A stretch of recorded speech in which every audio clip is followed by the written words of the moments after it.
Good afternoon, everyone, and welcome to another installation of our Public Health Ethics Intensive and Commemoration, which is commemorating the 1997 apology of President Bill Clinton to the 625 men and their families who were involved in the unethical study at our in a great city. This is our 13th year of having these conversations. And these conversations is an opportunity to expand and continue to expand and increase partnerships so that the National Center will continue to be and go into being a national center. And of course, there's nothing so much national anymore. It's all international because we need to reach Black and brown and poor people across the world, people on the continent, people who are struggling with healthcare and health issues. So the National Center just continued to be a beacon for those who are the least, the lost, and the left out. Those who have no voice, our full intention is to ensure that they have a voice. So we thank you, each and every one of you, for those who will be presenting today and those who are on today for the partnership. We were riding high at Tuskegee University. We just finished our Founders Day celebration on Sunday. It was an amazing affair. Amongst the people who were there were the great, I think I said that right, grandchildren of President Booker T. Washington and Lewis Adams.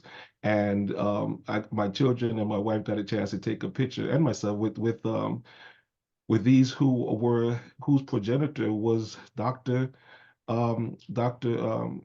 President Washington. So we were so happy to be there. Dr. Morris is supposed to be here, but if she can't, then we just wanted to say on behalf of President Morris, we want to welcome you to Tuskegee University. That's Dr. Charlotte Morris is ending her presidential career at Tuskegee University next month, and we hope you could see her face on this session because she has just been such a tremendous advocate. She was here along with Dr. Hargrove when the National Center was placed on this campus 25 years ago. And so we are thankful to have them here. This year's conversation is about something that are extremely pertinent. Number one, Black bioethics. We started that conversation last year, and that's where our dear sister Keisha Ray, who published a book on Black health, was a visiting scholar then, because we see a need for mainstreaming bioethics to be confronted and interrogated until it deal with the excess death categories of Black and brown people in this country and abroad. And the second part of our conversation will be on AI. Right here at Tuskegee University, we just finished a conversation yesterday. Matter of fact, Dr. Prakash is leading a conversation from our department each month on AI. And so we had one yesterday. I mean, I got lost because it was a little bit over my pay grade. I'm an ethicist, so when it got to the technical thing, I just I'm gonna sit along for the ride. But I just got back from University of Texas, Austin, where I am sitting with a group of thinkers who are putting together AI that will help to mitigate the high incidence of suicides amongst Black and brown young men. And so we have to be a part of that conversation, of course. And the last part of this is policy. If we are just talking and policy is not impacted, and our presenter yesterday, Mr. Pierce, who presented, one of the last things he said, not yesterday, but at the Founders Day, one of the last things he said was that Tuskegee is at the cutting edge, and it continues to be at the cutting edge of leadership for what's happening next. If we are not ensuring that policies are derived from an ethical conversation, then we're just having nice conversation. That's all it's all about. And that doesn't change the lives of people who are the least, the lost, and the left out. And finally, I'm just so excited to always have my dear brother Lachlan, who is my twin. I'm a little taller than him, and that's really the only difference. And he's up there in Boston, but he lends his time so amazingly to make sure that we can have some of the most amazing sessions. So thank you, thank you, thank you. Now, let's now have some words from our provost, Dr. Hargrove, and share with us greetings. Yeah, thank you, Dr. Hodge. On behalf of President Morris and the whole Tuskegee University family, including the great city of Tuskegee and Mayor Haygood, we offer you greetings. I think this is a special opportunity for us to have dialogue with regard to the impact of ethics and in some ways celebrate what happened in 1997. I actually was here back in 97 during my first tenure here at the university, left and now have returned. And the significance of that event historically, as well as the impact that it had on the university with our bioethics center as well. And even since that time, having an impact on curriculum, faculty, staff, and students since that time and continuing to do so. Now, how do we integrate the technology of AI with ethics? And that indeed is a challenge with regard to the faculty that are on our campus, researchers that are on our campus, and how we infuse that into the curriculum whereby our students and eventually graduates are able to have an awareness, appreciation, and a practice of what I call, and which is well published, trustworthy AI. Trustworthy AI have a number of dimensions, but the key point that we as an institution of higher ed is how do we educate our students not only on the tools for AI, but also on the ethics of AI, which is really is about more principles on how do you use and behave and act on using those type of tools for decision making and more importantly into policy making as well. So on behalf of President Morris and the whole TU family, thank you, Dr. Hodge, for having the insight to have this type of dialogue. And surely, not just dialogue, but there are some takeaways from this dialogue that will help improve and enhance the quality of life for this particular community, but for everyone that are affiliated that deals with ethics in this bioethics healthcare arena. Thank you so much. Thank you, thank you so much, Dr. Hargrove. We really appreciate your words. The key word that Dr. Hargrove said, amongst the many major words, is that word trustworthiness. As many of you are aware, we published major papers over the last 3 years, one of them being in the New England Journal of Medicine with Dr. Lachlan Furrow on trustworthiness before trust. And the week after we published it, Dr. Fauci was quoting that language of trustworthiness before trust. So we want to ensure that that any organization that deals with health and healthcare and bioethics, it has to be trustworthy. Otherwise, the people can't trust it. And if people can't trust it, they will continue to die. And therefore, we have to ensure to push that narrative. That's where the ethics is. And it's from trustworthiness are we able to create policy. And once you have policy, laws, then you have accountability. So thank you so much, Dr. Hargrove, for those very inspirational and important words. Let me also say that this is the highest registration we've ever had. There's about 150 people registered to be on here throughout the week, and right now there's about 50-something people online. So we are going to continue to grow. So thank you so much, all of those who participated in making sure that the message went out that this conversation is taking place. My good friend, Mayor Tony Haygood. Every time I ask him for something, he gives it to me. So I was sitting in his office and I was calling. I said, you know what? This is ridiculous. This is Tuskegee. This is a neighborhood. This is a community. So I got in my car, went there, and I sat there, and he came in, and that was my meeting. So I was appreciative. So Mayor Haygood, we thank you so much because each and every year you are here with us. Thank you, sir. can you bring us welcome, sir, from Tuskegee? Sure. Thank you, Dr. Hodge and Dr. Hargrove as well. It is my pleasure to bring greetings on behalf of the Tuskegee community in the greater Macon County, where, the government study originally occurred, which brought about a lot of our need to understand the importance of addressing ethics based on that study. We are excited here in Tuskegee, Macon County, that your work is continuing. And I, first of all, on behalf of all of our citizens, want to say thank you. Because a lot of times when you're doing academic work and research, you're doing the work with an intent to get a result, and may sometimes forget that you are doing this on behalf of and related to people. If you know some of the people in this community, if you go out to the rural community, some of those same families are here who were affected by the study years ago.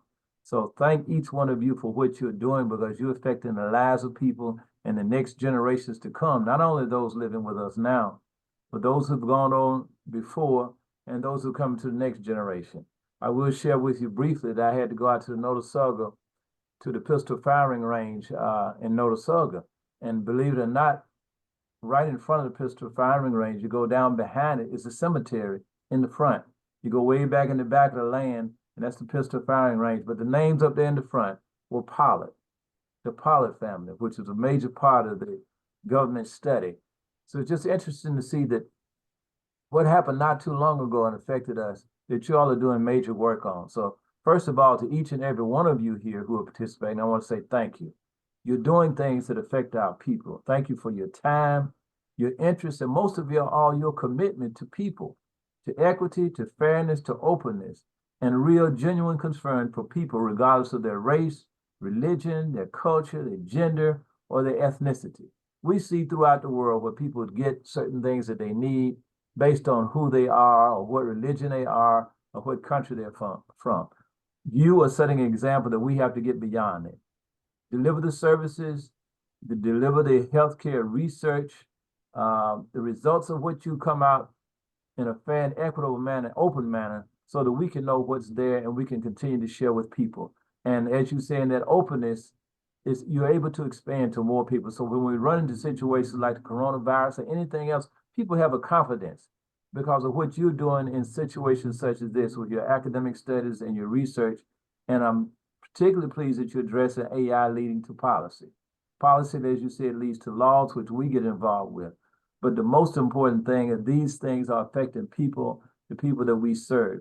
So again, thank you for the work that you're doing. We're excited that it's 13 years and continuing, because it shows that you will continue to work on these situations that we deal with and try to improve it and share it with others. And that's the key thing I can say on behalf of the community. Welcome to Tuskegee. Welcome to Macon County. I look forward to the day when we can host you back here in our community and welcome you back in a very genuine way and shake hands and pat us on the back and share some hugs and share some stories. But again, thank you to each one of you for the continued work that you're doing on behalf of people, on behalf of the professionalism, the scientific research, the university. But most of all, let's remember the people who are affected by what you do based on what occurred in the past, that you're taking that up, you're carrying the baton forward to deliver better services to people so we all have a better future and a better quality of life. Again, thank you. Thank you so much, sir. Thank you, Mayor Haygood. Thank you so much. Before we move further, we want to thank some other people. First of all, we would like to thank the CDC. The CDC is our most major partner in this enterprise. Dr. Drew Barrett, Ms. Joe Valentine, Dr. Leonard Ortman, they were staples. Dr. Ortman went home to be with the Lord a couple years ago. The other two retired, and our person now our project manager is now Mr. Norman Hayes. And I tell you, I went and sat with him in January, and we sat at Starbucks, and I think we're supposed to be there for about an hour. We were there for about 3 hours, and where we really talk through and hash through what the CDC relationship with Tuskegee is and what it meant to be and what it could be in greater ways. So I want to thank the CDC and the representative Mr. Norman Hayes. I also want to thank the new person who replaced Ms. Valentine and oh my goodness, Miss Pena, was it Dr. Pena? I think it's Dr. Pena. And so I want to thank her for, I met with her in a meeting thereafter. And if I didn't see her pronounce her name right, I will put it in the chat box and mention it again, because that relationship with the CDC, the Yamir Pena, yeah, that relationship with the CDC has kept us going as we continue to reach out and receive funding from others. That one has been the most mainstay. So we thank the CDC for their partnership. Additionally, on yesterday was the Family Healing Day, and I don't know, Miss Lily Head, Sister Lily, Mrs. Lily Head, but Sister Lily, she's my big sister. I love how she gave me the most gentle proddings when necessary. Miss Joyce Christian, Mrs. Joyce Christian, her wonderful husband Will, and of course Mrs. Head husband. It's just amazing working with them. These are descendant family members. And Mayor Haygood, I published a chapter in the narrative ethics book of the CDC a couple years ago, and my focus was on Mr. Charles Pollard and Mr. Herman Shaw.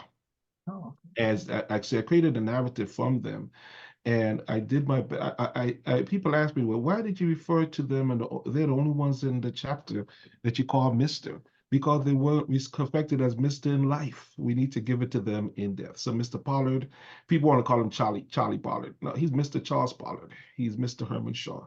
And the words of Mr. Herman Shaw was, they use us as guinea hogs. In the words of Mr. Charles Pollard, he said, we didn't even know we were in a study.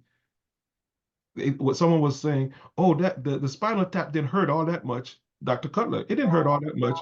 And here comes Mr. Pollard saying, well, it didn't hurt a lot. It just had me down for 2 weeks.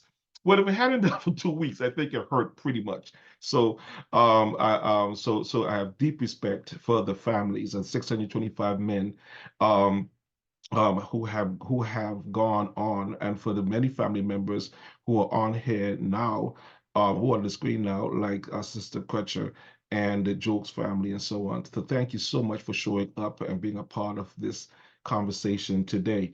And let me now begin my moderation and speaks into Black Bioethics by starting in this way. One of the questions that when I teach public health ethics courses, bioethics courses, there's always a question, is there anything good, or has anything good come out of the study? And I said, yeah, I'm actually feeding my family, honestly, as a result of the study, because I'm working at the Bioethics Center that came as a result of this study. However, but it's even more significant than that. The amount of policies that have come down from the Belmont report, from informed consent, and the conversation going on and on that came as a result of this study has been amazing. Now, one of the problems, that would be very short-sighted for me to say the problem, but one of the problems with public health and public health ethics is because it's public, is constructed on what's called a kind of utilitarian foundation, a kind of consequentialist foundation, a kind of the greatest good for the greatest number of people foundation. That means the same way capitalism is constructed on the basis that somebody must remain at the bottom, then those people who are at the bottom will remain at the bottom. They will never get out of the bottom. You have like a triangle, this broad base of people on the bottom, and they just happen to be Black, brown, and poor people, which is why, by the way, when I talk about the National Center, when I talk about Black bioethics, I always include poor people regardless of the race, because it's not by their accident of history, just like anybody else were accident of history. So on a kind of consequentialist utilitarian dynamic, those who are on the bottom are stuck, and and the masses, they represent the masses of people. They're down there and they are stuck and they can't get out of it. So utilitarian policies really should work favorable to the most people, right? Because there are more people who need healthcare who lack access to it than there are on the top of people on this triangle. So public health and public health work is typically utilitarian, and but the problem with that is that when you go with a total utilitarian dynamic, you kind of forget that utilitarian is constructed upon sacrifice, that there must be some sacrifice. Somebody has to pay the price. And sadly, in this case, it was the 625 men and their families who paid the price. Now, as a result of that price, that ethics could be derived from the paying of that price. And the ethics that is derived is the kind of conversations that we are presently having, so that people around the world do not have to be, no longer have to be a part of that sacrifice, right? That there's something extremely potent and powerful about the fact that because we know what has been done, we can do better. Because we know what has been done, we can do better. Now, the fact that we know what has been done, that doesn't mean we will do better. I had a student in my public health class just now who she said something, and she was right on point, but it was a little kind of slip. She said that the public ethics, well, that what she said we should have policies and then we should derive ethics from the policies. Well, that would be nice, but it doesn't work that way. People don't do good because of laws. They may do better, but inherently and intrinsically, that is not what their motivation is. So you got to have to give them a little oomph. So therefore, and the point that Dr. Hargrove was making earlier in terms of trustworthiness, there requires that there are good people. Plato said, unless there are good people on good men, he said, but good people undergirding the ethical construct, unless there are good people who are promoting ethics and values, there can be no ethical or just system. There have to be people with values. So the challenge that we have before us is to create a groundswell of people in the bottom who possess values, who have ethics, good ethics, not as opposed to bad ethics, who have good ways of thinking, and who can think outside the box, and therefore then push and promote and make policy.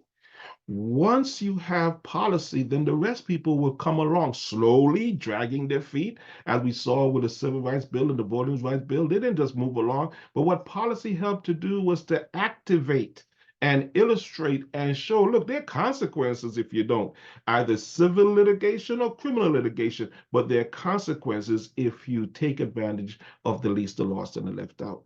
Now, there are ways that people have been skirting around, taking advantage of the least, the lost, of the left out, because they've done the minimal possible. They have taken the easy route and they assume that the easy route they take is the fair route to take. I sit here with you and I got my little device. I hope y'all can see. Can you see my little device? Oh, there it is right there. See, I'm diabetic. So I have this really, really cool device. It's called the basically the bionic pancreas. My goodness, I saw the $6 million band when I was growing up. I never thought I'd see the day that I'd be one of them. So I have a bionic pancreas, an external pancreas, and now all I have to do is touch a little button that looks like French fries, like McDonald's, and just push the button and say that means I'm going to eat. And I'm going to eat more than yesterday or less than yesterday. That's it. And it does the rest. And it calculates my blood sugar, and it lets you know what my blood sugar is and all of this stuff.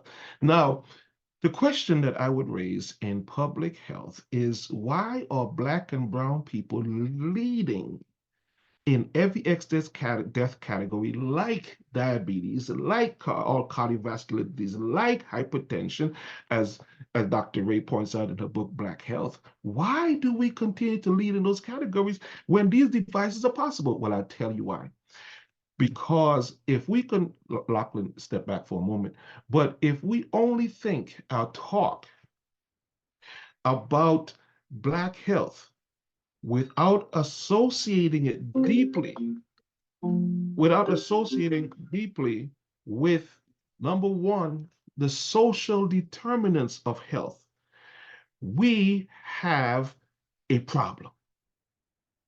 If we just, we cannot get to this Star Trek age unless we deal with the fact that people must be concerned about the least, the lost, or the left out.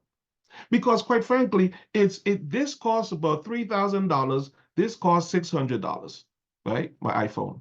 It costs about $600 or whatever they charged me when they were ripping me off. But they charged us that. And then this costs about $3,000. The question is why?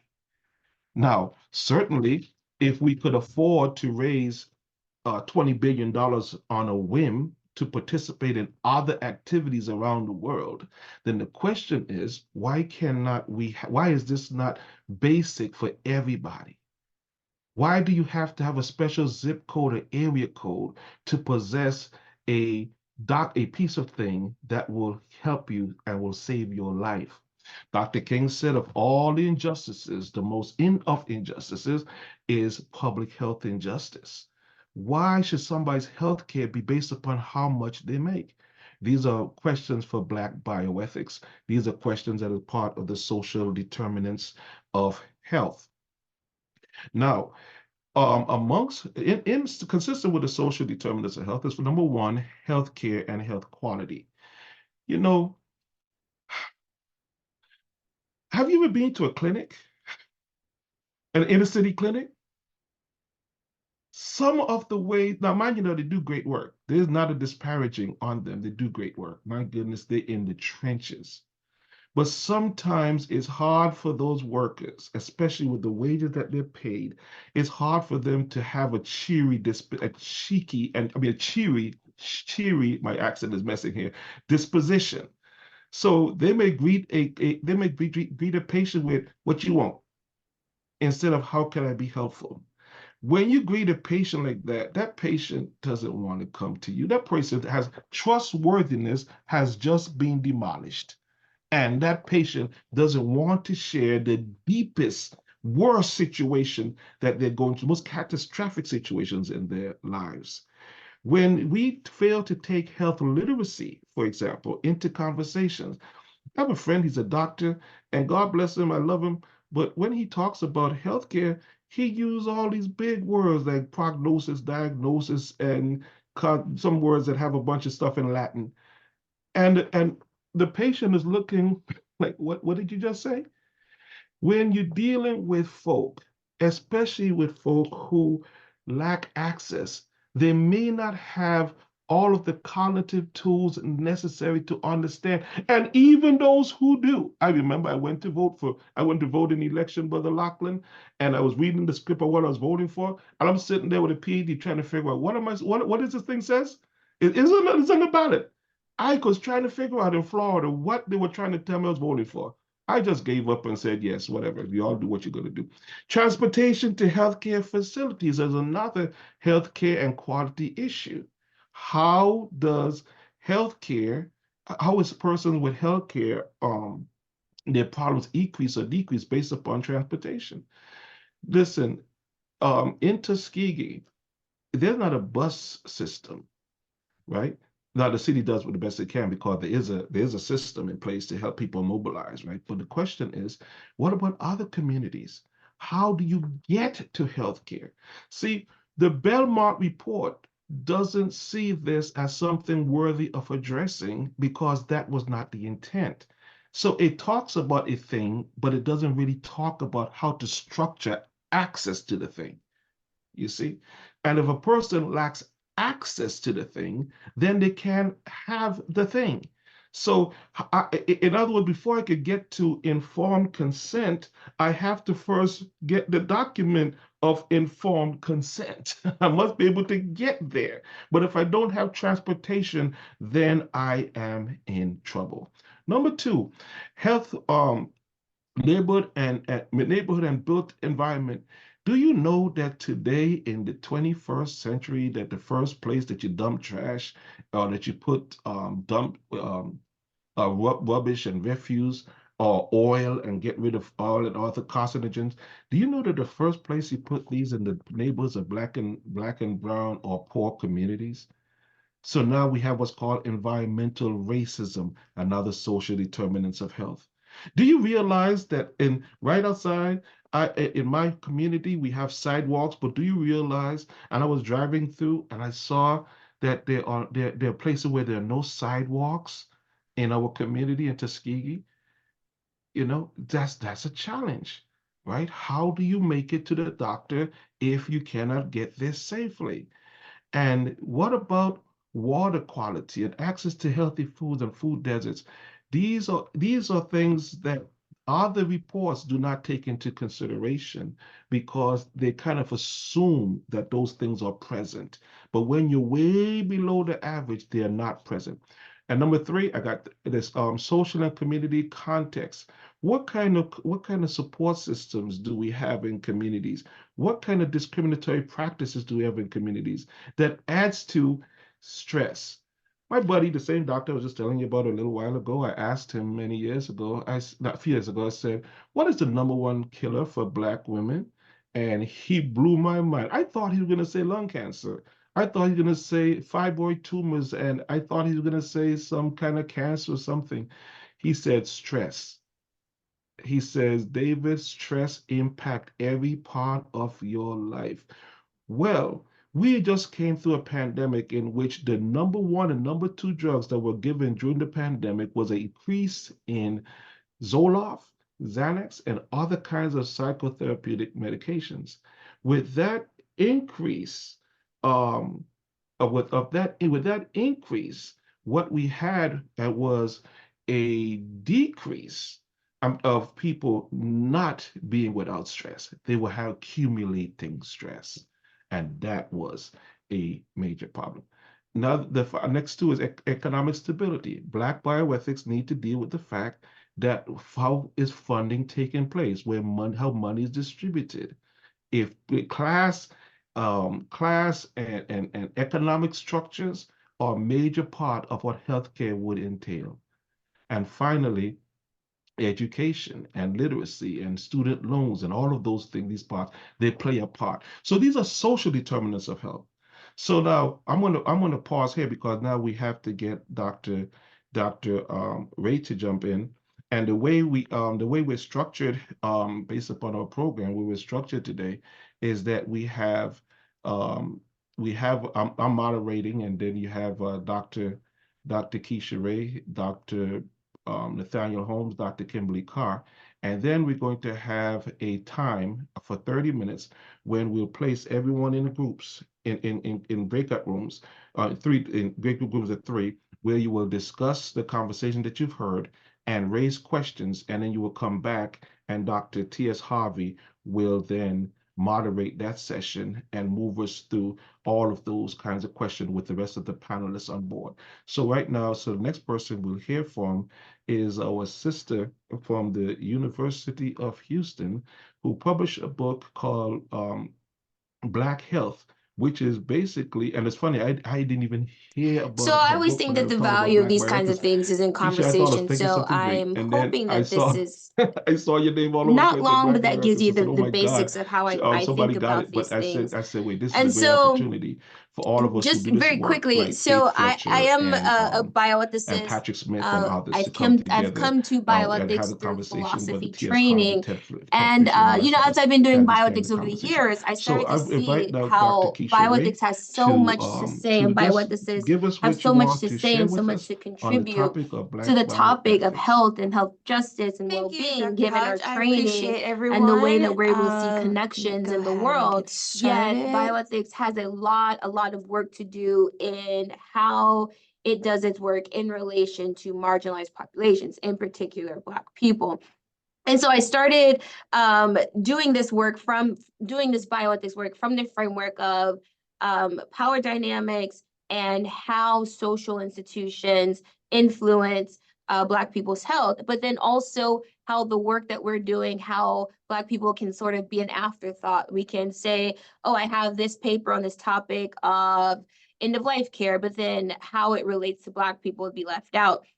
And so doing Black bioethics for me is doing bioethics with the lens of how do power dynamics, how do social institutions, how do stories that we hear from Black people themselves, what does that tell us about health equity? So this presentation is really about just how I do bioethics, how I think of Black bioethics, maybe a little bit different than other people. So the central question behind what I'm talking to you today about is, what does Black bioethics offer bioethics in general, but then also how does it affect our study of Black people's health? There we go. So I'm going to go over these very quickly because I know the crowd here is very informed. So just as a basis of what I'm talking about, what we know about the social health. So we know that the social determinants of health, the economic, the education, the legal, even the commercial and the political determinants of our health, that inequities in access to social determinants of health fall along racial lines. And we know that one of those reasons is because of that sort of hidden thread throughout social determinants of health, and that is discrimination or differences in power dynamics. And so we know that things like racism is in of itself a social determinant of health, but that it's also influences our access to things like proper housing, education, healthy physical environments, access to transportation, those kinds of things. We also know that where we are right now, when we say general status of Black people's health, we know that it's nothing that happened overnight. As the speakers before me said, there's this historical aspect to it that also makes it intentional, right? It's not by accident that Black people ended up with generally poor health. And I think what's important to me is to always talk about the history of Black health without sending the message that it's purely historical. Right, we want to talk about the history, but how the history is sort of has influenced where we are today. So I always, whenever I'm talking to students, I always want them to be very well versed in the history, but not send the message that it's historical, but that it's contemporary. We also know clinical. I'm a medical school instructor here at UT Health in Houston, and we talk about these things with our students all the time about how even our medical devices and our interventions can be discriminatory, even though they're unintentional. But when you don't do things with intention, they can become discriminatory. We know about COVID-19 and a lot of people who did not know about inequities and social determinants of health and how that relates to Black people's health, how COVID-19 revealed that for some people, right? We also know that we have stories from Black people. Some of our stories are personal to ourselves. Some of those we've heard from family. We've seen publications where people talk about those interpersonal experiences of racism, where it's a clinician and a patient, a nurse and a patient, but then also how institutional policies can sort of manifest racism and keep people in poor health. And as we will talk about today and tomorrow about how biases in AI and algorithms can also withhold the resources that we need for health. Again, maybe not intentionally, but when you don't do things with intention, this is what happens. And like I said, Black people's health, having poor health outcomes in almost every category that we can think of, it's historical, it's social, and it's political. And that is sort of the backdrop of how I do Black bioethics, is this remembering that, again, it's not by accident, that it's intentional, and that we are up against these intentional forces. So where is bioethics? Again, I'm a bioethicist. I really believe in using our expertise and our resources and our connections and the way that we think to find solutions that affect Black people's poor health. But right now, bioethics has a lot of work to do. Right now, when you're reading, unless it's a paper or research or grant proposal or something that is specifically about Black people, you are more than likely than not to see the white experience centered in that article, right? If they're talking about, like I said, end-of-life issues, if we're talking about abortion, if we're talking about patient and physician communication, you're going to see a lot of that that is going to ignore how their thesis or how their conclusions would be different if it were applied to a marginalized population. So you see this, and even in the research participants that you see in our bioethical quantitative work, you're going to see predominantly white research participants. You're going to see experiences discredited as not real data. And that is one thing that is central to me when doing Black bioethics, is to acknowledge that our stories are data. Our stories can be moving. It doesn't have to be just numbers, right? We have Baldwin that always tells us that too often Black people our stories are told in numbers of our losses, right? But what about the experiences? What about our stories? Just because they can't be quantified doesn't mean that they're not data. And being Black and sick in America is a very unique experience that oftentimes we cannot, we can voice it, but it cannot be verified. It's something personal to us. It's something that we know when we've experienced racism. And yet when people ask us, how do you know, or ask us to find the evidence to support it, sometimes there is, but sometimes it isn't. But that experience itself is data.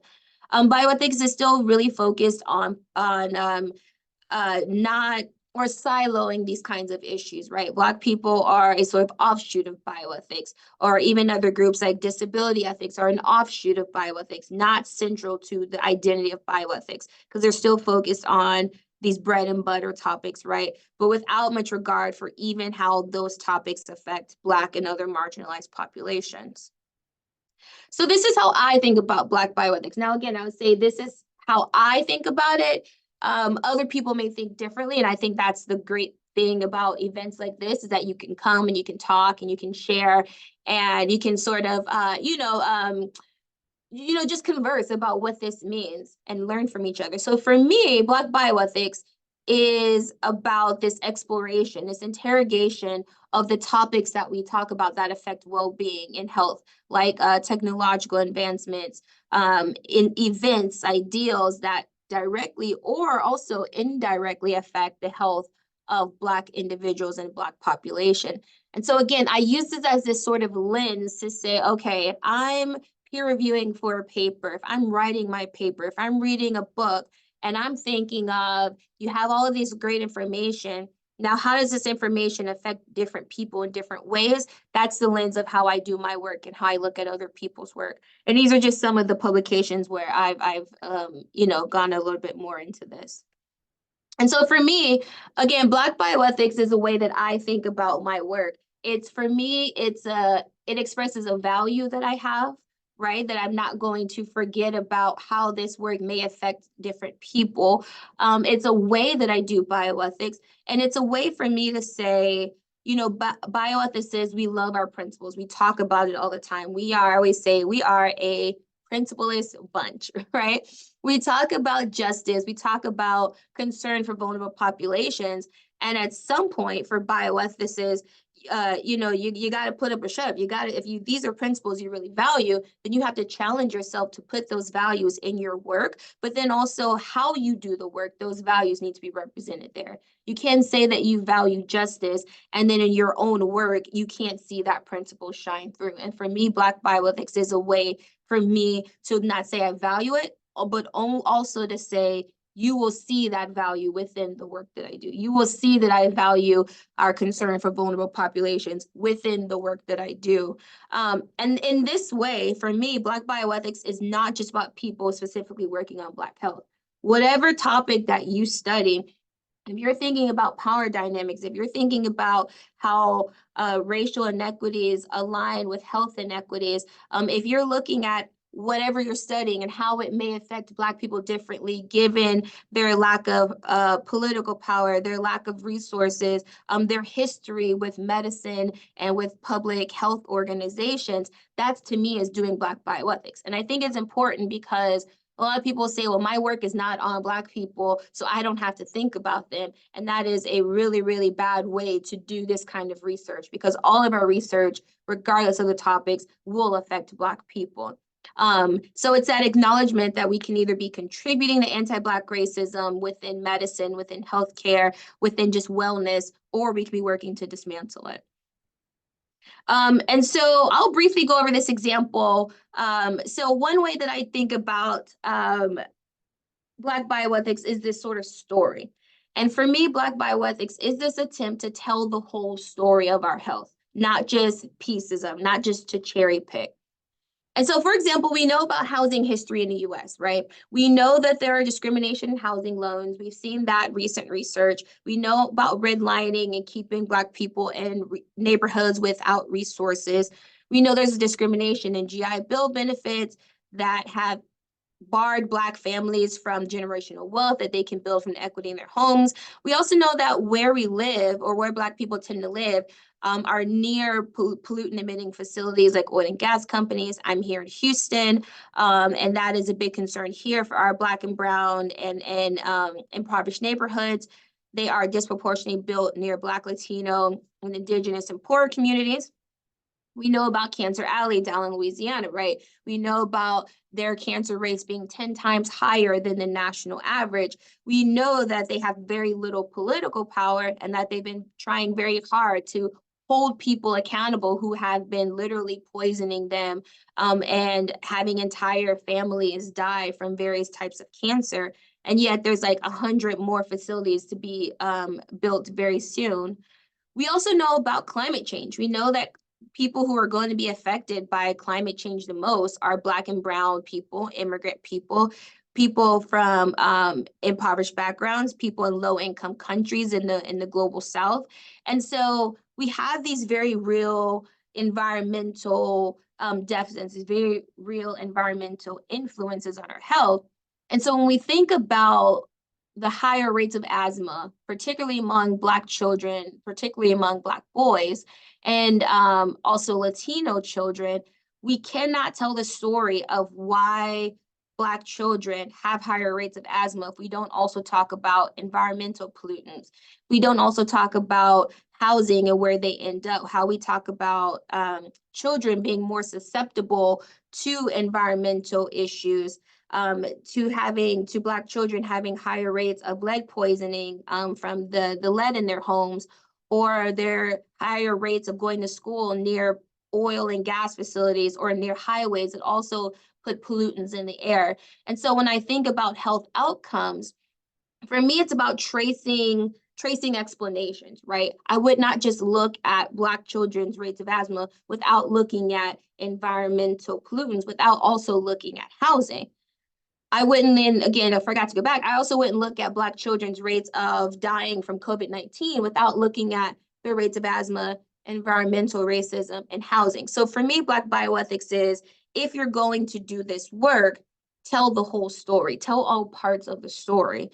And that is what I think Black bioethics requires of us, is to sort of be those historical scholars, to be those scholars who can draw connections between the past and the present, so that health outcomes are not seen as individual, but seen as systemic problems. And so when I think about how this work shapes health equity, or a view of health equity, I think about what it means for me, like what Black Americans' health means for me as a bioethicist, thinking about health equity, doing this kind of work, doing the work on the education front with my medical students, but then also on the policy work and these different federal organizations that I'm on, and just what does this mean? And so for me, it means that going forward, our health equity work, really any of our bioethics work, it will necessarily have to be different. What we've been doing so far is not enough. So how we can do that for our research partners, right? We tend to be very insular, and expanding partnerships, I think, is great. Teaching our students about these social connections, particularly our students who will go on to be clinicians and healthcare providers, so that they know about this social aspect of Black people's health. And so they don't go on thinking that there's just something biologically deficient with Black people, it's something individual, but that they see the connections between our social and our political lives and our health. Leveling up our empirical work. We need the data. People like me who draw these conclusions need people who do this data, but also the data is not enough. You have to have that sort of critical eye to show what this data means in Black people's everyday lives. And then one that I always do with my students is, they may not always remember the numbers, but they will remember the stories. And so I use people's stories in my, like, even in my book, Black Health, to tell about what the data means. I tell a real person's story and then situate what we know about the data and about social determinants of health and how Black people don't have access to a lot of them and how that manifests in someone's life. Because it's not to say, yeah, environmental racism contributes to asthma, but thinking about what that means for that individual family is also very important. It means more finances devoted to healthcare. It means taking off of work. It may mean less income, right? It means all of these very real things for individual people. And I think that that's important to remember.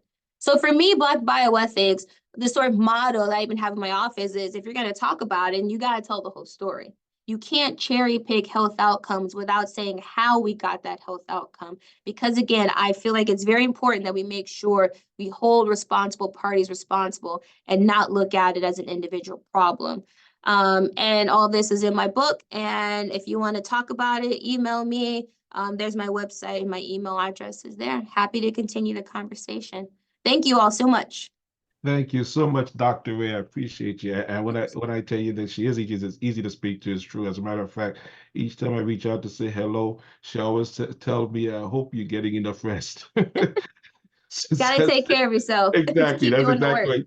So exactly. And so that is really important that the clinician must take care of himself, herself, and themselves. Amen. All right, the next person up, and I just found out that we can't do the breakout room because it's a webinar as opposed to the full open Zoom. But what we'll do is gonna make a minor adjustment, and I'm going to, after everyone is present, I'm going to show a very short video. Then I'm going to invite you all now, while we're having this presentation, please gather your questions. We want this to be a dialogue, not a monologue, but I just wanted to get all the different framings to go out first. Please put all your questions in place, and Dr. Harvey is going to referee that. Okay, so now we have coming to us this is exciting. This is absolutely exciting. Dr. Kimberly Carr. You see that PhD right there? That's a Tuskegee PhD. Amen. When Dr. Reuben Warren, I must give homage to Dr. Reuben Warren, who brought me to the National Center in 2017 and asked me to serve with him as to create a framework for ethics and bioethics and public health ethics. And when I came, there was a young lady across the hall from me every day, struggling and pushing and all kind of stuff written all over the walls. And she graduated from Albany State University, went to Morehouse School of Medicine, where she got her MPH with Stephanie Miles Richardson, and then she came to Tuskegee with Dr. Dolores Alexander and that team in the integrated biosciences. So when I first met her, I said, "What are you doing? What does that even mean?" And she blew my mind. She talked about a concept. She said, "Well, you know how Black people have diabetes, right?" I said, "Okay, yeah, sure." She said, "Have you ever thought about how diabetes are impacted by the environment?" I said, "I never thought about that. I thought, well, whatever. I thought it was because I ate too much sugar." And she said, "Oh, that's part of it, but here is the deal." And she was putting together her dissertation. So now that we have an opportunity, that is like what Dr. Ray just said. This is what Black bioethics is people who are particularizing the issues of those who are Black and brown and poor to ensure that they're part of the conversation. So we bring to you our own Dr. Kimberly Carr. And wait a minute, that's exciting. She's also a descendant family member. So her ancestors are our ancestors, and I know they're excited to see Dr. Carr come back to us and present with us. So Dr. Kimberly Carr, thank you. She finished what do you call those things? A fellowship. Yeah, I think is it University of Michigan or Michigan State, wherever they're doing this big stuff. She finished her fellowship there, and now she's doing some great things. So, Dr. Carr, please present to us today on your take on Black bioethics. Come as you wish. Thank you so much. I'm so excited. I'm thinking, how am I going to get through 20 minutes with these very dense topics? But I will surely do my best, and I'm going to share my screen right now. Okay.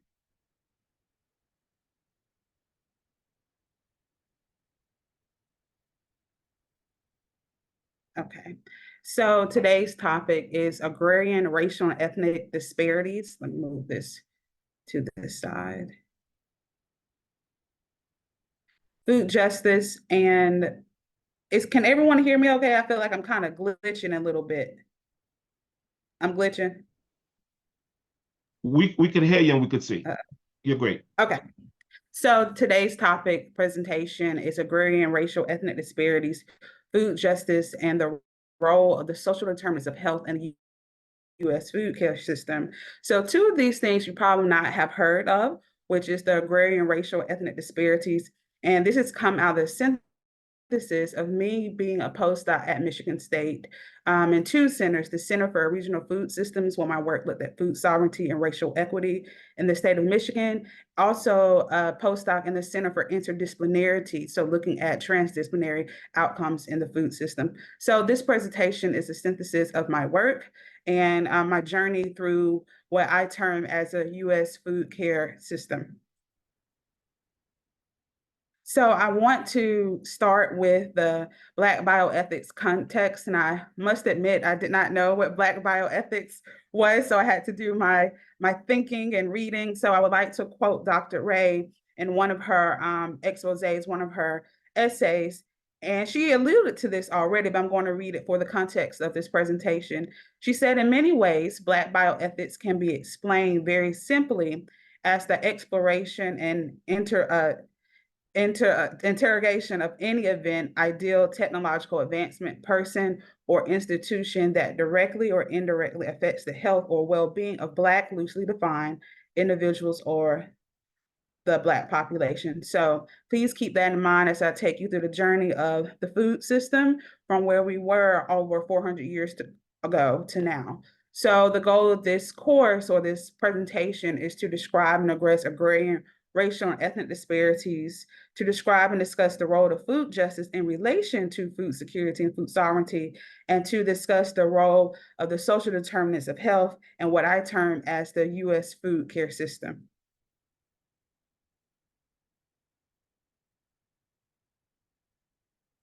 Okay, so agrarian, racial, and ethnic disparities, again, if you've never heard of this term, it's because I synthesized it. And if you're ever interested of learning more about aggregates, as I have termed, I have a science policy memo looking at Michigan farmers of color and the future of sustainable agriculture. So harking on health disparities, health equities, and reading through the works of Paula Braveman and the other giants in public health, I've synthesized it as the differences that exist between racial and or ethnic groups based on an underlying social historic advantage or disadvantage relative to agriculture, farming, and or land ownership. And this, just like health, is rooted in wealth, power, and prestige. And that can be operationalized into income, education, employment, a lot of these things that you see in the social determinants of health, but it's also in the ag space. So aggregates deals with the histories of a people, because we have to talk about the histories of the people when we talk about disparities. So we can talk about the indigenous peoples or the Native Americans, where the Europeans discovered the indigenous population, or Blacks or Africans enslaved or freed. Now, we say 1619, but it depends on which country decided to do America. So it could be the mid 1500s with the Spaniards, or it could be 1619, but the overall is 1619. And of course, the agents to the mid to late 1800s. So here are some implications and consequences of aggregates. And one of the largest one is the United States USDA agriculture discrimination cases. And these were class action lawsuits along by farmers of color, beginning with Blacks. I'm quite sure that a lot of us have heard of the Pickman versus Glickman. There were two cases, Pickford 2 and Pickford 3, where Black farmers sued the USDA for racial discrimination as far as technical assistance, not investigating racial discrimination cases, as well as farm loans.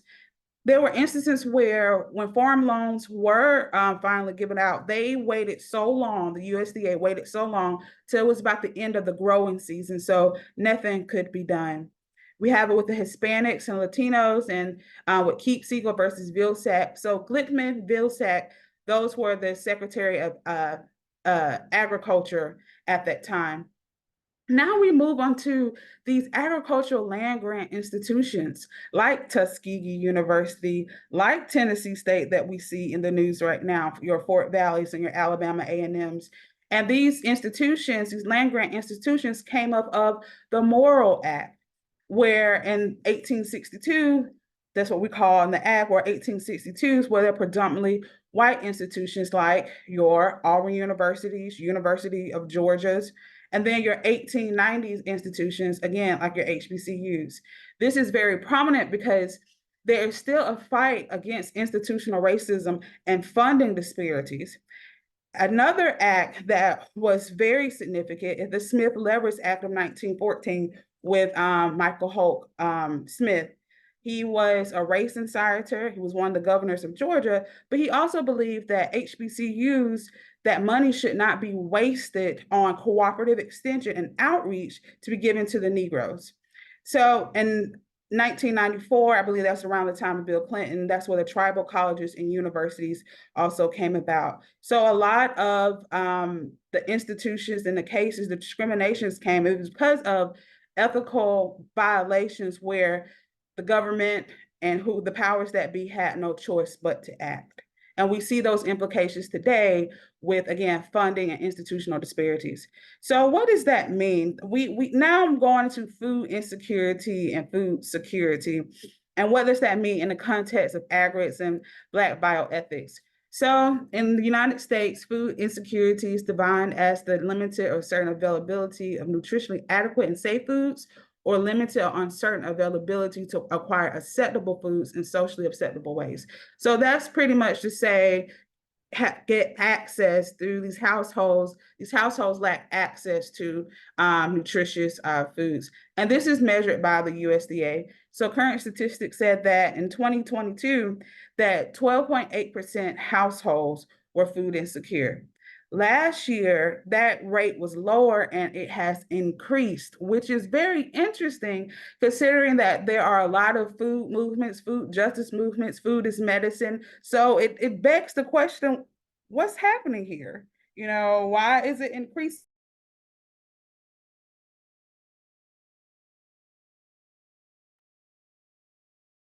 Apparently, apparently, this Dr. Carr got knocked off, so we give her a few seconds to return. While she is there, let me say, while she's returning, let me say that this is being recorded for YouTube because we post all of our PHEIs on our YouTube channel so that we can continue to educate our students and other students. Our our bioethics honors program is above 100 students, and we have to redefine and redefine it right now. After post-COVID, we're still trying to restructure it, but nevertheless, we have opportunities for students to learn and grow using the stuff that we do and the work that we do. So that's one of the things we're doing with this video. That's why it's being recorded. So after it's finished, Mr. Ashanti Ali Davis is going to package it nicely and edit it and put it up on our website. For those of you who would like a copy of it, you can reach out to us and we can give you that. There's also a transcript for what is going on. I also want to mention something about, since I had to wait for Dr. Carr, something about the Tuskegee report. In my talk, I talked about the Black bioethics and I talked about the social determinants of health.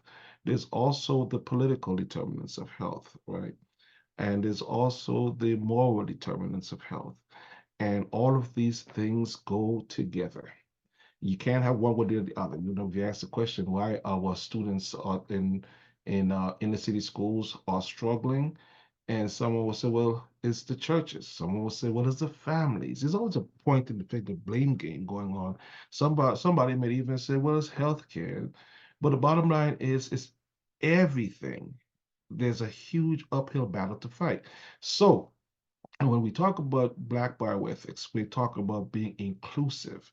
Other kinds of bioethics may not include the political, may not include the social, may not include to the extent that we would include the political. I mean the moral. Why? Because we see our work as being um, apart from what is occupied and preoccupied in mainstream bioethics. And so therefore the fringes, those that at least are often lost and left out, we just have to go after those groups to make sure that they're included.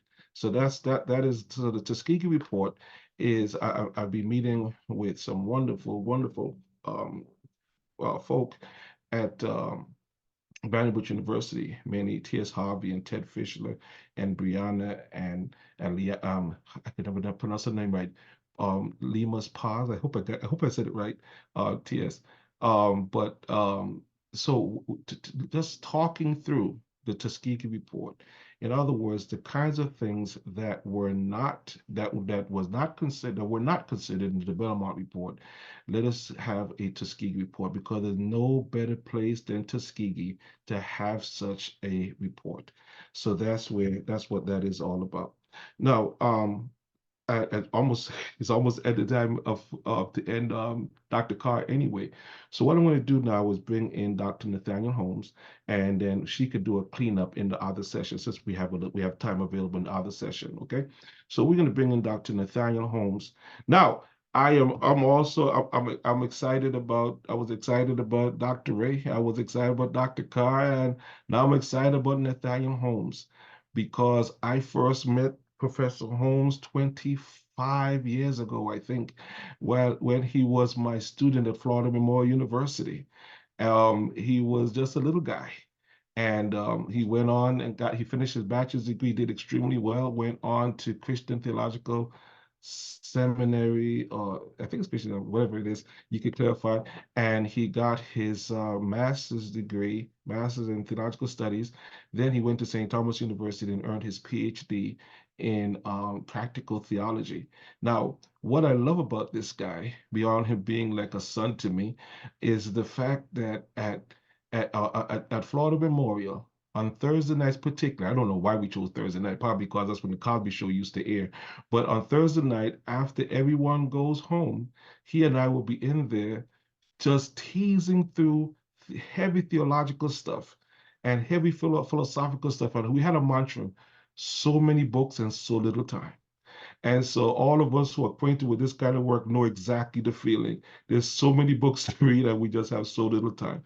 So I present to you Dr. Nathaniel Holmes. He, as when he got hired at Florida Memorial, I said, I'll lead this department for 1 year. I'm going to step down so that you could take leadership. You're younger, you have great ideas, so you could take it over. And he's been doing a phenomenal job ever since. So I present to you Dr. Nathaniel Holmes, and he is going to give us a perspective that will presumably engage things like theology and pragmatism. Very interesting. Dr. Holmes? Thank you, Dr. Hodge. I'm going to share my screen. Now, I want to warn everybody that my PowerPoints are not like Dr. Ray's or Dr. Carr's. So, so don't expect it's going to be very basic. But certainly, thank you for the opportunity. And I do want to address bioethics from a Black theological perspective. When I was invited to talk about this perspective, I thought it was interesting. But of course, I also discovered that this is not actually the first time bioethics and Black theology were in conversation. In fact, Black theology and bioethics, have been interlocutors since about the 1980s with the publication of Harley Flack and Edmund Pellegrino's African-American Perspectives on Biomedical Ethics. Very interesting book, but also work that I came into contact with while I was at Christian Theological Seminary, Samuel K. Roberts, African-American Christian Ethics. Both are absolutely wonderful texts in terms of the theological, ethical engagement with bioethics in one sense or another. And then, of course, we can look forward to next year, the release of Womanist Bioethics, dealing with social justice, spirituality, and Black women's health. And that's going to be available January 2025. So there's already some engagement, but I did want to explore some of the theological, religious, spiritual dimensions of Black bioethics. And I think that there are some few major areas that I think that we can see some correlation, and actually I think is highly significant. As a matter of fact, for those of us who are not familiar with Black theology, we know that Black theology is an approach to theology, primarily Christian theology, but you can also look at it from some other religious perspectives, that is rooted in the existential and historical condition of African Americans in terms of enslavement, racism, disenfranchisement, and other historical, social, and political disadvantages and economic disadvantages that African Americans have faced that have led to health disparities. And Dwight Hopkins, for instance, describes Black theology as an effort of African Americans to claim their Blackness and their freedom as God's people. And then James Cone, who is the father of Black theology, claims that Christianity is essentially a religion of liberation. And this liberation is for oppressed people who are struggling for their full and complete liberation and freedom, which includes their health and well-being. And so this is why I think, in part, that Black theology is appropriate conversation partner with bioethics. And I'm hoping first to kind of demonstrate why a theological analysis of Black bioethics or bioethics in general is a necessity. And I believe there are 5 areas, as we see. We're going to explore the humanity of African Americans, racism as a religious and theological mythology, looking at a theology of Black bodies, mental health, and spirituality, and then looking at the importance of the Black church. And then we're going to wrap up with looking at a very key element, I think, which is the element of hope. Let me check my time. So why is the theological analysis necessary? And one of the first things we have to establish is that any type of theological analysis of bioethics has to be universal in its approach. As a matter of fact, Cheryl Sanders, in the work that I mentioned earlier, in terms of um, the African American perspectives on biomedical ethics, she warns that we have to be sure that any theology is not so exclusionary that it does not give attention to the interests or concerns of others. And so any theological assessment has to be applicable to all. But we are primarily looking at Black bioethics, and I think that Black bioethics, in terms of its theological analysis, can be a conduit to provide moral principles that can be applicable to all, in all racial categories, all economic categories. So again, the first reason why I think theological analysis is necessary for Black bioethics is because the full humanity of African Americans has still not been accepted, absolutely accepted, actually. And this is reflected, as was mentioned, and as many of us know, in the several areas of healthcare disparities, including several reports we saw with Black women, for instance, in emergency rooms and hospitals whose pain levels were ignored. I'm thinking of Tashana Ward in 2020 in Milwaukee, Wisconsin, as well as April Valentine in 2023 in Inglewood, California. One very young lady who in the emergency room was constantly being ignored and succumbed to her condition and passed, and another woman who during pregnancy was also very much ignored, particularly her pain level, and also perished.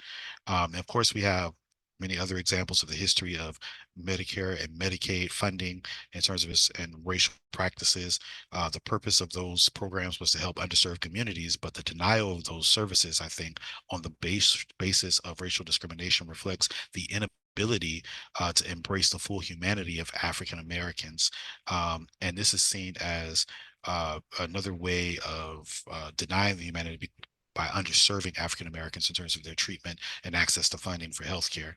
So resistance towards the full humanity of African Americans stems from, I believe, a racialized religious understanding of the Imago Dei. And for those who are unfamiliar with theological language, that simply means the idea that human beings were created in the image of God.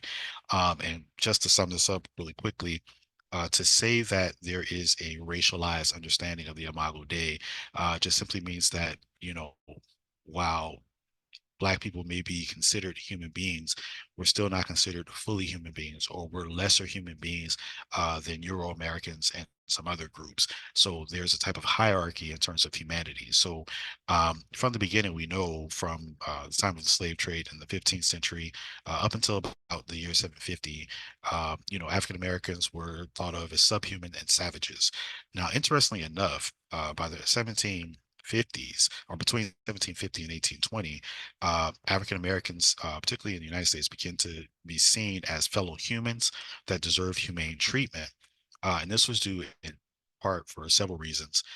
In terms of African Americans, well, more starting to speak English, more being assimilated to the culture, being seen more like their Euro American counterparts in some ways. Still, though, even though there was a basic acceptance of Black humanity, there was still disparity in terms of racial discriminations, economics, and of course, healthcare. And as I said before, the standard was you have to be assimilated more into quote unquote whiteness and rejection of Blackness. And that same standard we see today, sometimes covertly, sometimes very explicitly, but still it is an example of how the full humanity of African Americans is still not accepted. And why there is a kind of a racialized view of, what it means to be human in terms of the most fundamental value of being human is kind of created by God, or created the image of God. And so Black theology, in terms of analyzing the condition of African Americans, sees that God creates Blackness. As a matter of fact, James Cone has a concept, ontological Blackness, and this is something we can certainly explore further if we like. Simply means that, he'll say God is Black in the sense that God identifies with African Americans, and God will assume the identity of Black people because of their oppressed condition. He says all that to say is that we need to embrace the fullness of Black humanity because Black people were created in the image of God. That doesn't mean that, Blackness becomes the standard of humanity. As a matter of fact, creation itself reflects divine predilection towards diversity. It's just that any rejection of any part of God's creation, is an assault and affront to the image of God that exists within us all. So we have to embrace Blackness. And I think that a theological analysis would help Black bioethics, especially to establish Black humanity as genuine humanity that deserves treatment, care, respect, equality, and all those things.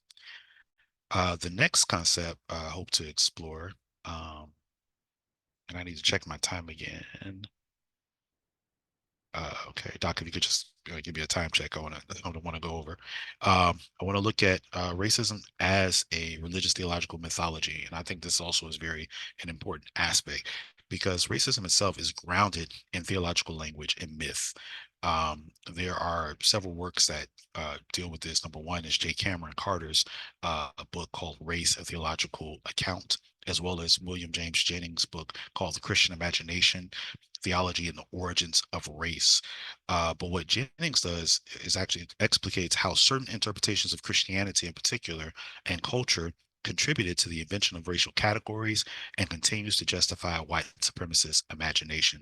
And if I could just quote one author, Robert P. Jones, who provides crucial insight into how white American Protestant Christianity specifically both protects and justifies white supremacy. He says, white supremacy, as it has developed historically in the U.S., is typically tied to a concept of the superiority of white Protestant Christian culture, motivating attacks on not just on African Americans and immigrants, but also on Jews, Muslims, Sikhs, and other non-Christian religious minorities. Furthermore, while white Christian theology evolved in response to the changing environment, it responded primarily by shifting from more overt to more subtle expressions of white supremacy rather than a wholesale examination of its racist roots. A close examination of key theological doctrines such as the Christian worldview of slaveholders, sin and salvation, the centrality of a personal relationship with Jesus, and the use of the Bible reveals how each one was tailored to resist Black and all non-whites equality and protect white superiority, and how this legacy dramatically limits the moral and religious vision of white Christians today. In essence, um, the idea of racism is cloaked in this kind of theological mythology. And what a Black theology does is it deconstructs and demythologizes, uh, uh, you know, this type of mythology. And we have several examples of this mythology, which I will skip over for now. We can certainly talk about. This is also why I advocate for what is called anti-racism as a spiritual practice, because theological anti-racism helps to build counter narratives to supremacist mythology and exposes these mythologies for false ultimacies, right? Which are when finite ideologies claim infinite status. So let me hurry along. Now, what we also see in the theological analysis is a theology of Black bodies. And so we are well aware of the abuse of Black bodies in history, but to give a theological analysis of Black bodies is simply to say that number one, Black bodies is not just talking about kind of physical health and well-being, but also mental health is very important. I think we need to expand to include that, and also to say that Black bodies should be valued because they were created by God. And I think that, and this is my principle, that there is nothing special about human beings or being human, excuse me, apart from humanity, uh, their sacred and divine image that is instantiated within human beings. And so Black bodies and mental health matter because they have divine value and importance. This applies to all races and ethnicities as well.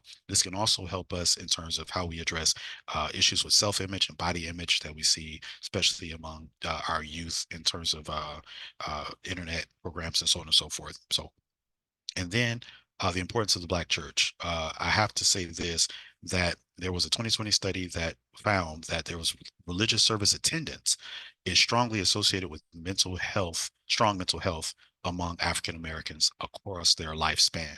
This is also true for Latinos amongst the various different areas. And so there is an important role that Black churches should play, both in Black health as well as Black bioethics.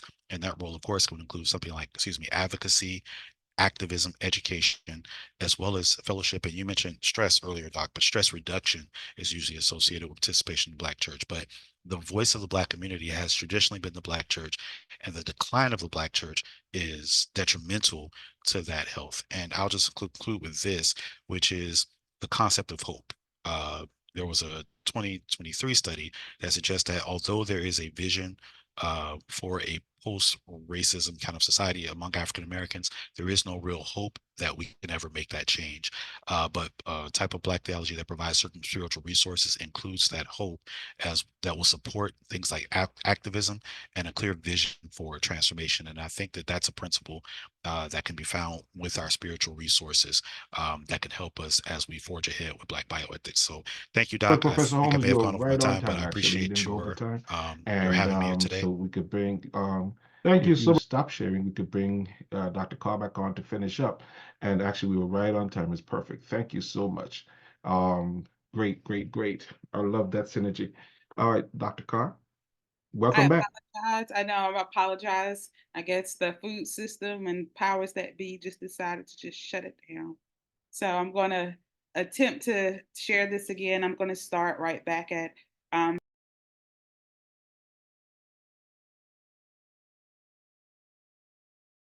food insecurity. And we're going to go from there. Move some of this stuff out the way.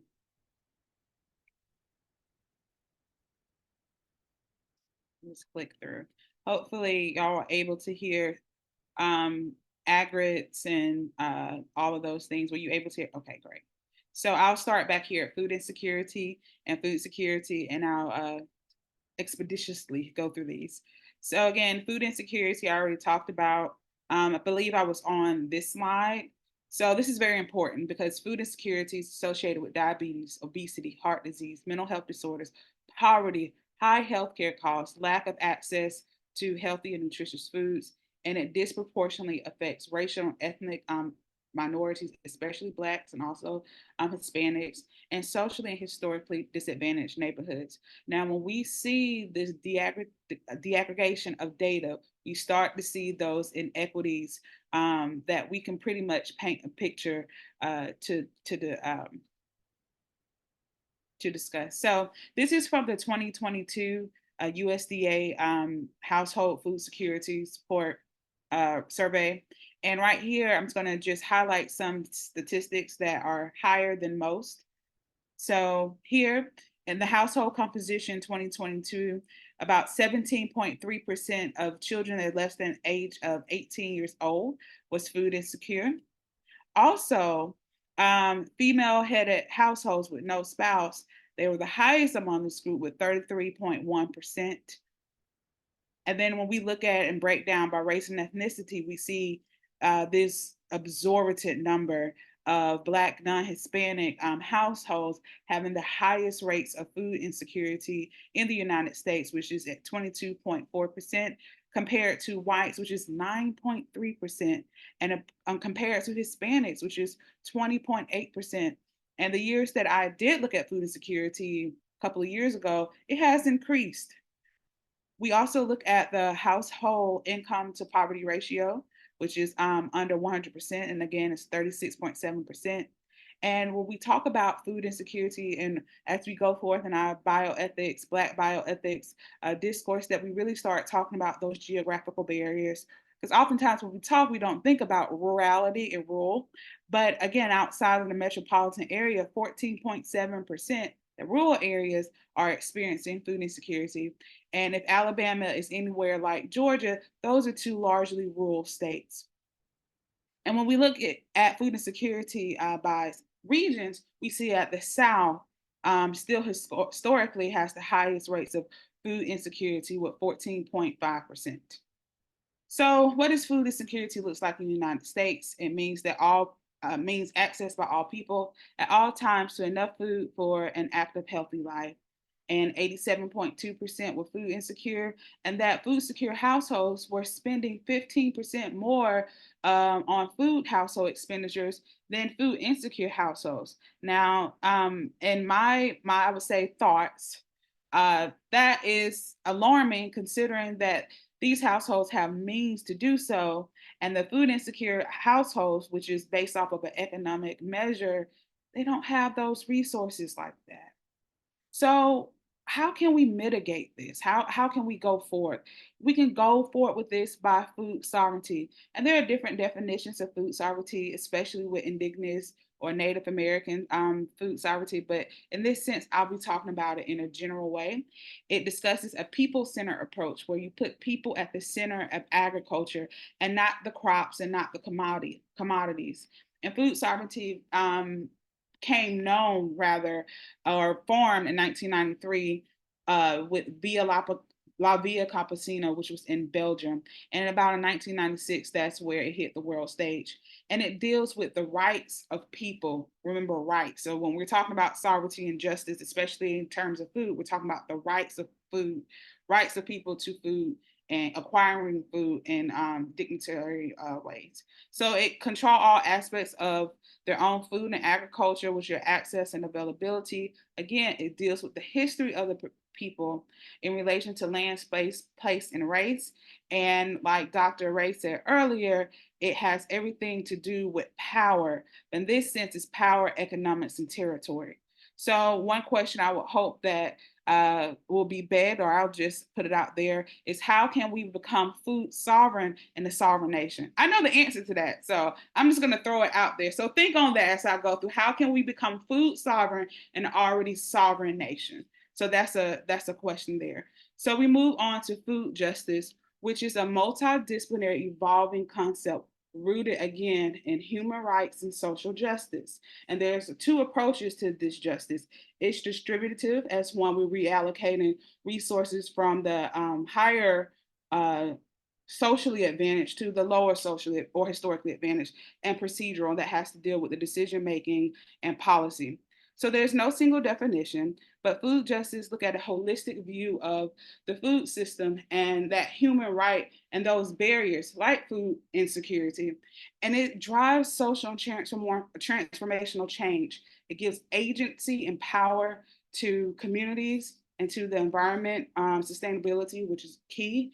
And then the food justice movement, which is beautiful, is led by Black-led food justice organizations like I think it's the National Black Food Justice Alliance. I could be killing that name, but not only that, it's symbiotically linked to public health due to its connectivity with food, health, and environment. And that's where those social determinants of health come in, because there is a link to what we eat, how it's priced, as well as the climate. So a sustainable and equitable food system. So a food system involves the manufacturing, distribution, processing, and consumption of food. And we're all actors in this food system. And a sustainable food system provides nutrition and food security for everyone without compromising the well-being of people, the planet now, and in the future. So if we look back at that connectivity of food, health, and the environment, we can slowly start to see that a food systems approach or a food-based approach is one avenue that public health can take a page out of as it comes to us having access to affordable and nutritious foods. As I wrap up, I'm going to talk a little bit about the role of the social determinants of health in the U.S. food care system. Quite sure y'all know what the social determinants of health is. Everyone, if you're in public health or know about anything that influences your health, these are some of the core areas. But I would like to focus your attention specifically on the neighborhood and built environment. So in that context of the social determinants of health, Black neighborhoods tend to have fewer supermarkets that offer nutritious, low calorie dense foods like fresh fruits and vegetables. Many low-income neighborhoods as well have lack of access to healthy and affordable foods, and they spend higher percentages of their income on food. Highly processed and convenience foods are often high-calorie, low-nutritious foods that widely are available in large portion sizes. These environmental changes, the lack of access to food, influences how we eat and how we perceive food. And it also plays a substantial role in diet-related preventable chronic diseases such as, again, obesity, type 2 diabetes, and heart disease. As I wrap up, we're going to talk about this U.S. food care system. So in the food space and moving into the medical space, you're seeing terms like food is medicine. I know that Tufts University is real big on this food is medicine. You see things like medically tailored meals. You see things such as food pharmacy programs where there are community gardens or community farms that are linking with hospitals and healthcare organizations to provide fresh fruits and vegetables as a meal to add to their meal as patients go home or already are in the hospital. So I see the U.S. food care system as this synthesis of this holistic and all-encompassing system in which actors along the food system, which is your producers, your distributors, your manufacturers, consumers, and healthcare providers, because they are often left out of the conversations. And you don't see producers, farmers, agriculturalists talking to healthcare providers now unless they're patients. So these actors will interconnectedly work together to ensure that the rights of people to food, because food is a right, to adequate healthcare and the fostering of sustainable environment is the outcome. So again, you can see this in our food is medicine interventions, medically tailored meals, food pharmacy programs. So these are my references. Again, I apologize for the unstableness of the internet, but this is my contact information. I really enjoyed having this talk this evening or this afternoon. Thank you so very much, Dr. Carr. Thank you so much. We appreciate that. That was very full.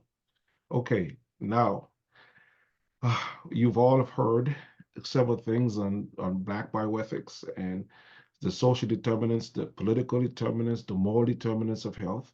And now is an opportunity for us to get involved and to have a conversation. So we want you to start putting your questions in. But before we do this, there's three things. Number one, I want to recognize that Primer.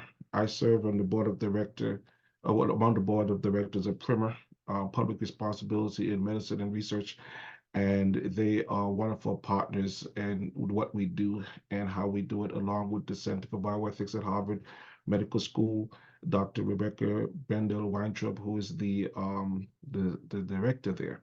But so I just want to recognize that many of the Primer partners are on the line. As a matter of fact, they were very supportive in bringing a couple of our students to the major Primer conference in December, and we really appreciate them funding that opportunity, that event. Our students, I was there, and they tried to make it to every possible session. So I was really proud of their presence. Additionally, this course is offered for CME and CEU credits. For those of you, when you sign up, make sure you do whatever, follow through on whatever is needed, and we can provide you with CME and CEU credits. We thank our nursing department and allied health for making sure we have that